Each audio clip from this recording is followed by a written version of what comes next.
చాలా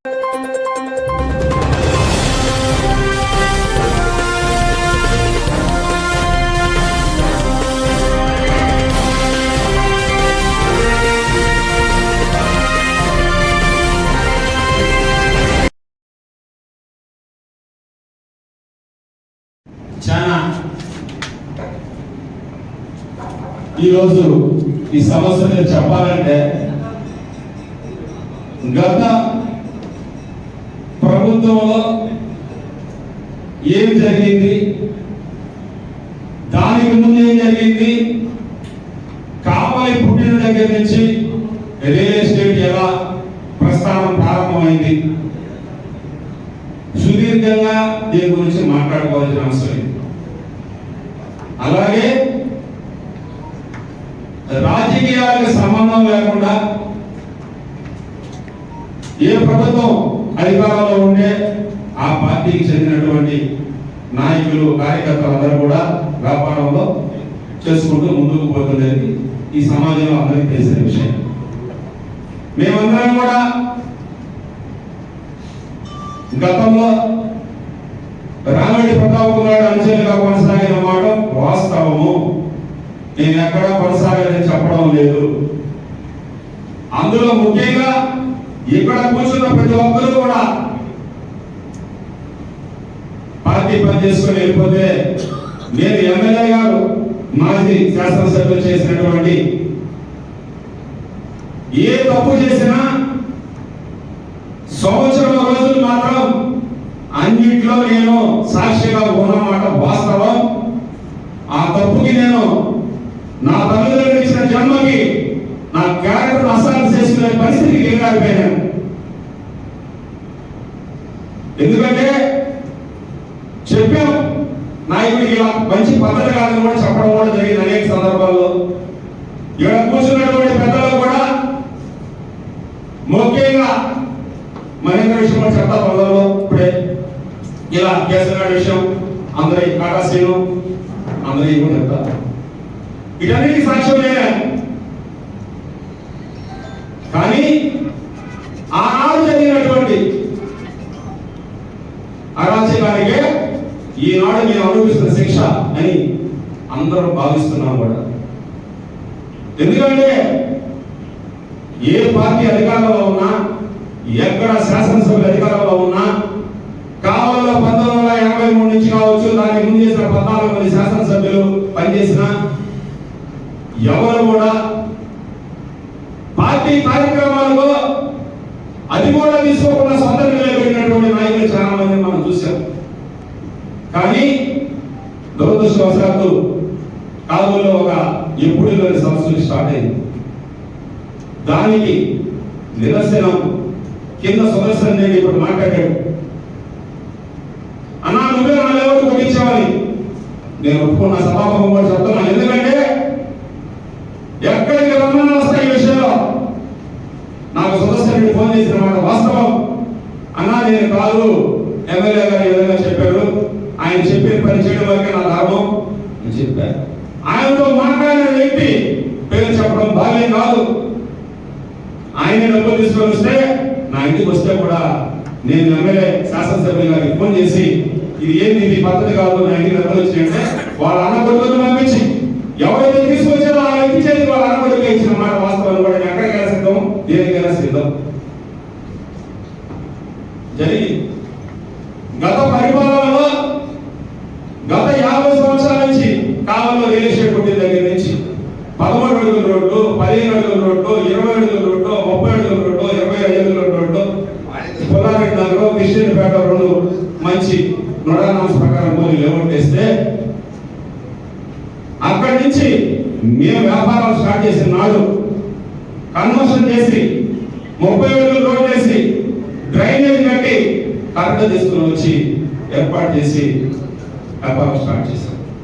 కానీ అందులో శివాయి కాలువకు సంబంధించి ఆనుకున్నటువంటి శివాయి కావచ్చు, ఏది ఉన్నా కూడా ఆనాడు నా భాగస్వామిగా పనిచేసిన వ్యక్తులు ఎవరైనా పనిచేసినా రైతు దగ్గర నుంచి పొలం కొని ఆ రైతుకి శివాయి కూడా 50% డబ్బులు కట్టే తీసుకున్నాం తప్పితే ఎవరి దగ్గర ఫ్రీగా ఎవరు కూడా దోచుకోలేదు.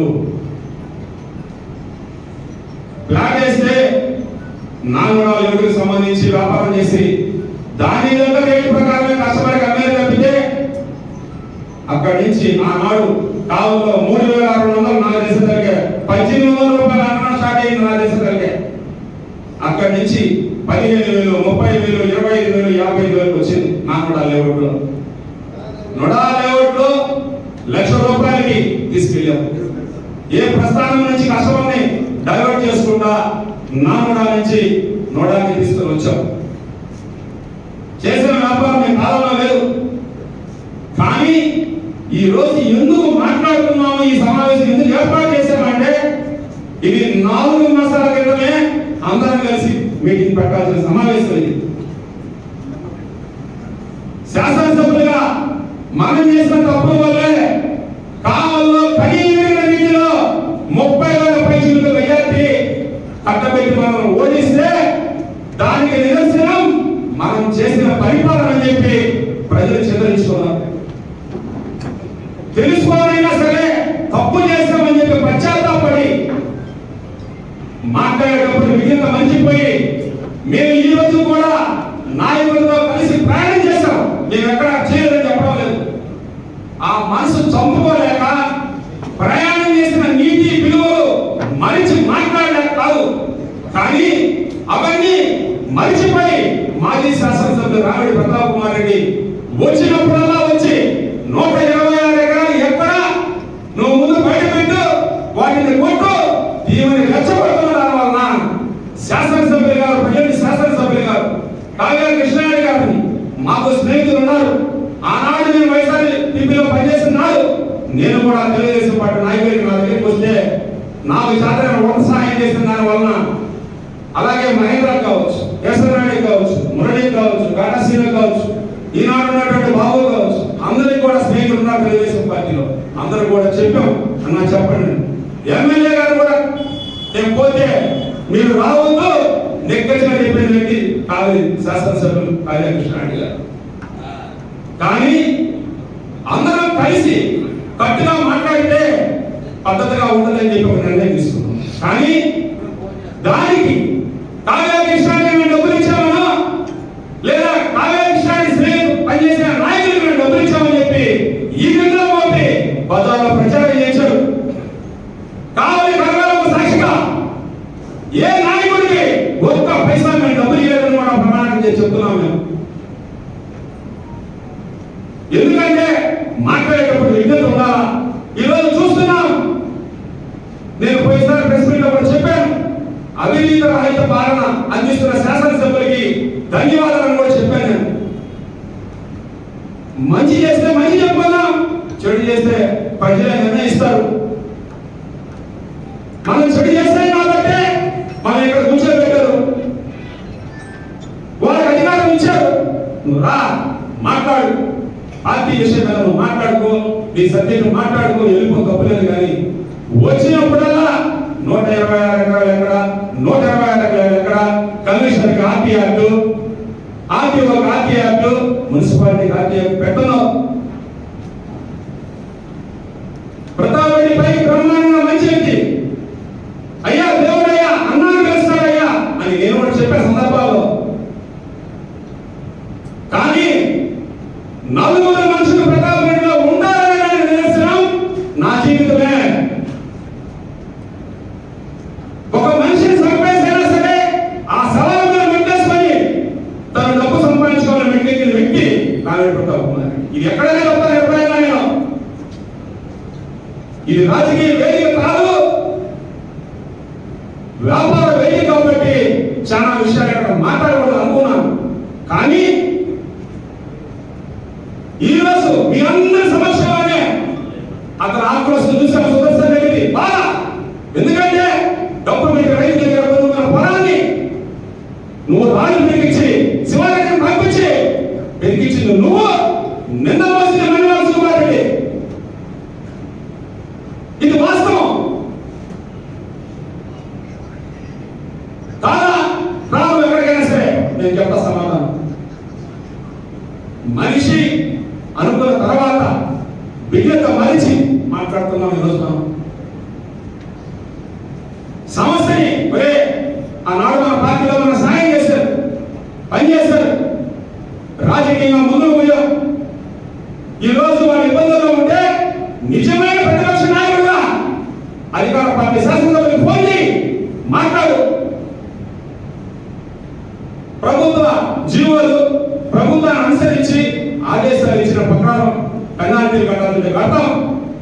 వద్దని చెప్పు, అది గర్విస్తాం అందరం.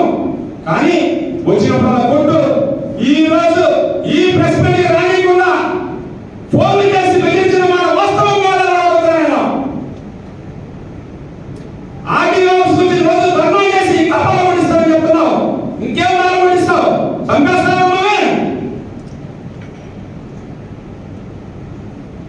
నేను ఎక్కడా బాధపడలేదు. వీళ్ళందరూ మాట్లాడడానికి ఆలోచిస్తున్నారు. సుకుమారుని సత్యనారాయణ గారి సిద్ధం దేనికి భయపడ్డు. ప్రతాప్ రెడ్డి గారు గుర్తు పెట్టుకో. నీ గురించి మాట్లాడాలంటే నేను చాలా మాట్లాడగలను.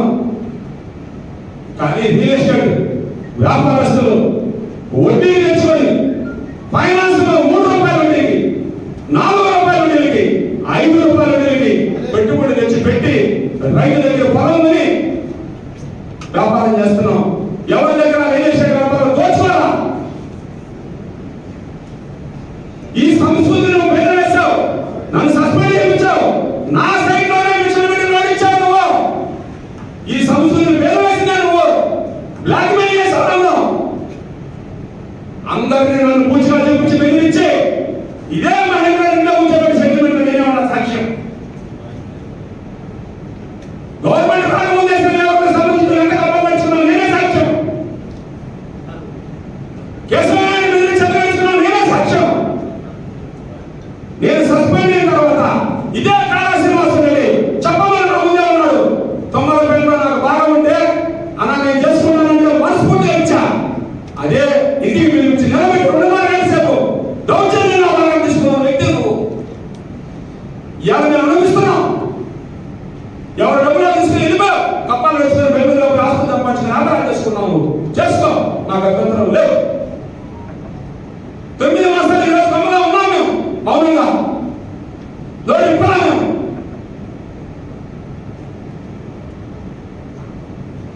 మాట్లాడుతున్నామంటే బాధ. మాకు తెలుసు మా కష్టాలు. తెల్లదొక్కేసుకొని మేము తిరుగుతున్నామంటే ఆ చొక్కాకి నేను బొక్కలోనే మాకు తెలుసు బాధ. ఆవేదన మాకు తెలుసు. ఎవరి దగ్గర కూడా పుట్టగానే కోటీశ్వరం కాదు. అందరూ ఉన్నతమైన జన్మనిచ్చారు తల్లిదండ్రులు. ఎవరి కుటుంబాలు అక్కడి వాడి వ్యాపారాలు ఉన్నా వచ్చి వ్యాపారాలు చేసుకుంటున్నాం. నాతో ఎవరైతే భాగస్వాములు ఉన్నారో అందరూ పట్టావు. అందరి దగ్గర దౌర్జన్యంగా రూపాయలు భాగం తీసుకున్నావు నువ్వు.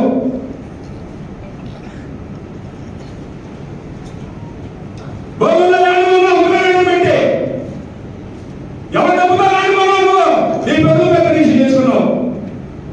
ఎన్ని ఉన్నాయి ముందుకు వస్తే చాలా మాట్లాడుతున్నావు.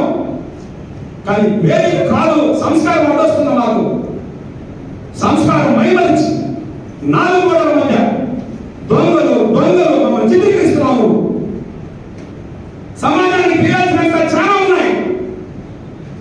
ఈ రోజు చెప్తున్నాం మేము రియల్ ఎస్టేట్ ఎక్కడ మేము తప్పు చేయాల. తెలుసో తెలియకో వ్యాపారం చేసే సందర్భంలో ఒక 10 సెంట్లో 20 సెంట్లో 50 సెంట్లో మా రోడ్లో 10 ఎకరాల పొలంలో కాలం ఉంటే అది 100% మా దాంట్లో ఉంది. లేదని నేను ఎక్కడ చెప్పడం లేదు. అయ్యా నేను సత్యాన్ని చేయగలని అని నేను చెప్పడం లేదు. ఉండేది నీకు తెలియదా? తెలియకుండా డబ్బా పెట్టుకున్నావా? నువ్వు ఎలక్షన్లో పుట్టలేదా? బెంగళూరు వ్యాపారం వెళ్ళలేదా? నువ్వు కప్పాలు కట్టలేదు ఎవరికి? ఇట్లా చేసావా?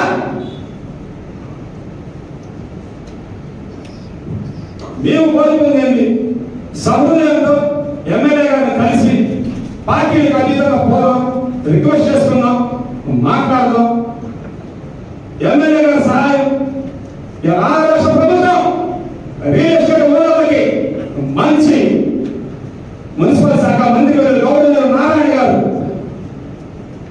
ప్రభుత్వం ప్రోత్సాహంతో మంచి జీవో తీసుకొచ్చారు. 32 రోజులు జీవో తీసుకొచ్చారు ఈరోజు. ఎందుకంటే నాన్న రేవంత్ ఇబ్బంది పడుతున్నారు ప్రజలు, వేసిన వాళ్ళు కూడా వర్కౌట్ కావడం లేదు అని మంచి ఆలోచన చేశారు. ఆ ఆలోచన అనుగుణంగా డెవలప్ అయితే వ్యాపారస్తులు వ్యాపారాలు చేస్తే, ఇన్ఫ్రాస్ట్రక్చర్ డెవలప్ అయితే, రియల్ ఎస్టేట్ రంగం అంటే ఒక లేవోటేసుకున్నటువంటి యజమాని దోచుకోడు. రైతుకి రేటిస్తున్నాం, మేము 10 రూపాయలు సంపాదించుకుంటున్నాం. మీడియా వ్యవస్థ బతుకుతుంది. పెయింట్ షాపులకు పెయింట్స్ వస్తున్నాయి, పేదలకి కట్టడాలు వస్తున్నాయి, స్టీల్ స్టీల్ కొంటున్నారు. అనేక రంగాలన్నీ కూడా ముడిపడ్డాయి విదేశీ రంగంలో. కానీ మా దురదృష్టవశాత్తు ఆ 5 సంవత్సరాలు మేము చేసిన మాజీ శాసనసభ్యులు ప్రతాపరెడ్డి చేసినటువంటి అరాచకాలను ప్రశ్నించలేదు. ఆనాడు పాపాలను మేము భాగస్వాములుగా ఉన్నాం కాబట్టి ఈ రోజు శిక్షణ అందిస్తున్నాం.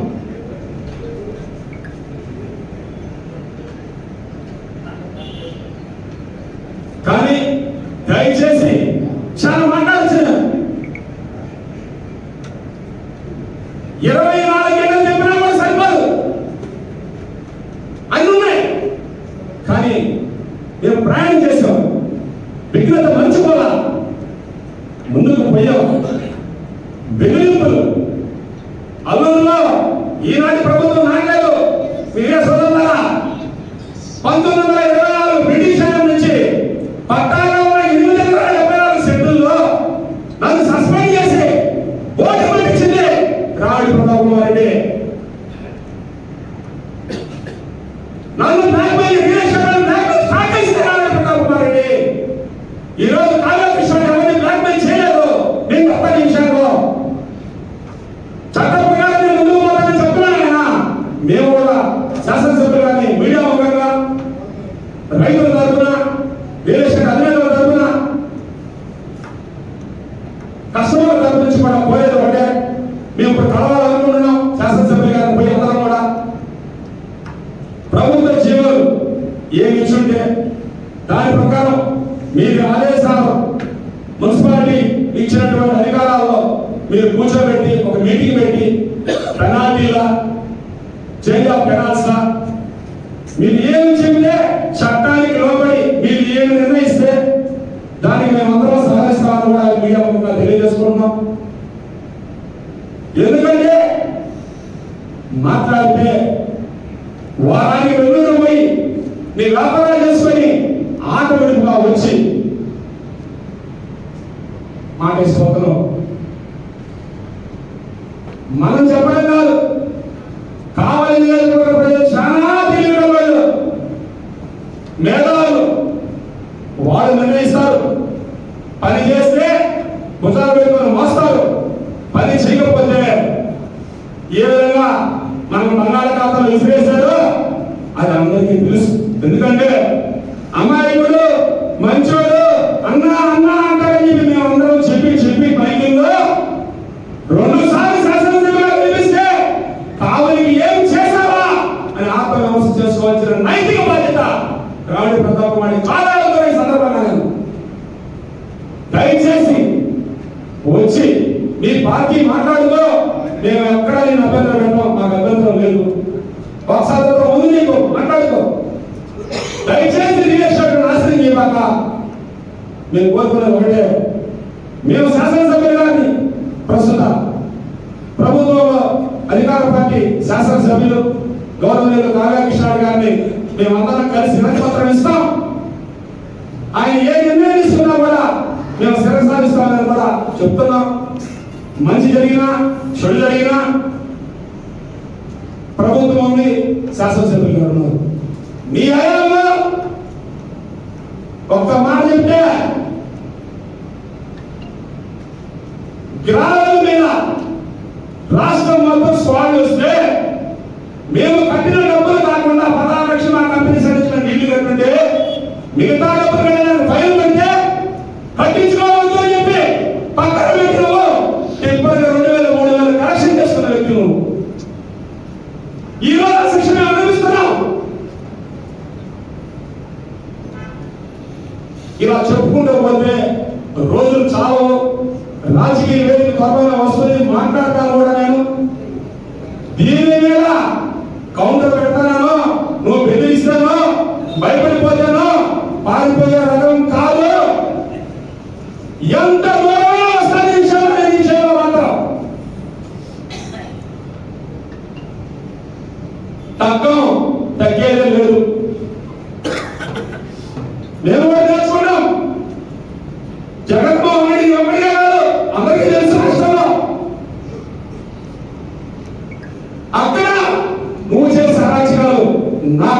చంపేశాను.